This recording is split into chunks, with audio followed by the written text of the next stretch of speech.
Saraswati study channel आपका हार्दिक अभिनंदन करता है। आशा करते हैं इस पर डाली जा रही प्रत्येक वीडियो से आप अपना ज्ञान अर्जन कर रहे होंगे।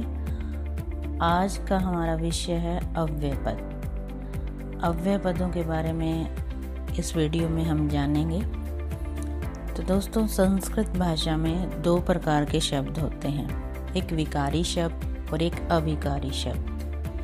विकारी शब्द जिनमें लिंग, विभक्ति और वचन के कारण परिवर्तन हो जाता है, जैसे कि रामय, रामौ, रामा। एक वचन में रामय, द्विवचन में रामौ, बहुवचन में रामा।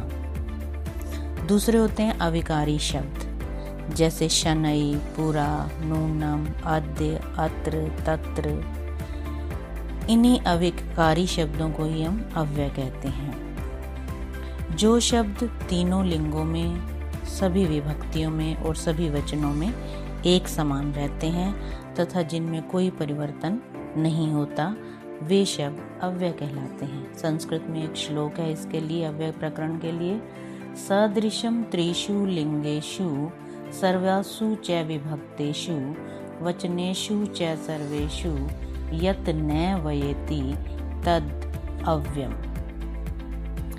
इस श्लोक की व्याख्या समझा रही हूँ। सबसे पहले ये बताना चाहूँगी कि अव्यय शब्द का अर्थ, शाब्दिक अर्थ होता है अव्यय, अर्थात जो व्यय ना हो, अर्थात वे शब्द जिनके रूप में कभी भी कोई भी परिवर्तन ना हो। सदृशम त्रिषु लिंगेषु, सदृशम समान रहते हैं, त्रिषु लिंगेषु तीनों लिंगों में, सर्वासु च विभक्तेषु, जैसा कि आप जानते हैं कि 7 तरह की विभक्तियाँ होती हैं, तो सभी विभक्तियों में ये अव्यय पद एक समान रहते हैं। वचनेषु च, और संस्कृत में 3 वचन होते हैं, एक वचन, द्विवचन और बहुवचन।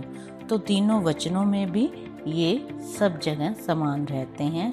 यत् न वयति, यत् जो, न नहीं, वयति वह नहीं होते, अर्थात परिवर्तित नहीं होते, तद अव्ययम्, वो अव्यय कहलाते हैं।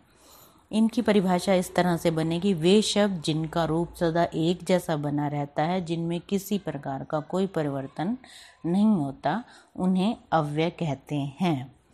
अव्यय शब्दों का प्रयोग कक्षा 6 से 8वीं तक तो वाक्य प्रयोग आता है।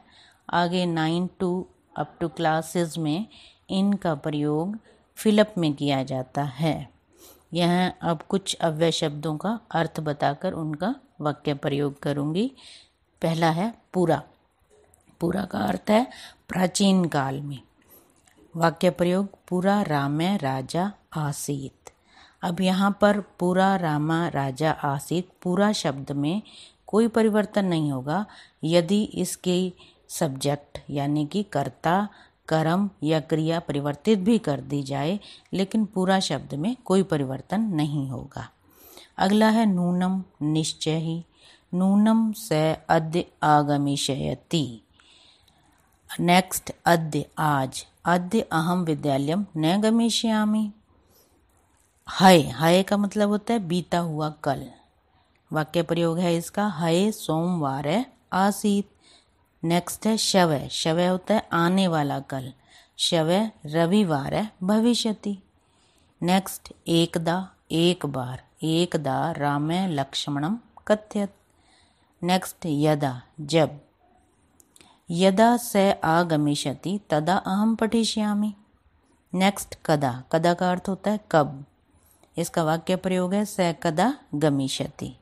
तो इस तरह से अनेक अव्यय होते हैं और उनका वाक्य प्रयोग हम इस तरह से कर सकते हैं।